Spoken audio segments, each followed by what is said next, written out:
The reason why some things don't make sense is because the order of God is not being acknowledged in church. There's a vacancy of the power of God. There's a vacancy of the presence of God. And so we also recognize that, I spoke about it on Sunday briefly, that, mentioned a few things. If you follow Facebook, you'll see I'll mention a few things. Some of the stuff I said on Facebook was, that God laid on my heart, was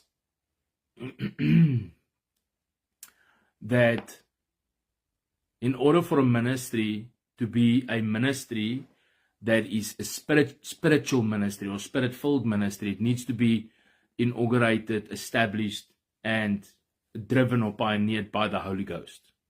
And that makes the difference between the old order and administration under law or administration under spirit. And so every other ministration that is not of the Spirit is a ministration of the law. It's a legalistic binding system. So Jesus was, Romans 10 verse 4, he was the end of the law and its types. That and its types includes all other systems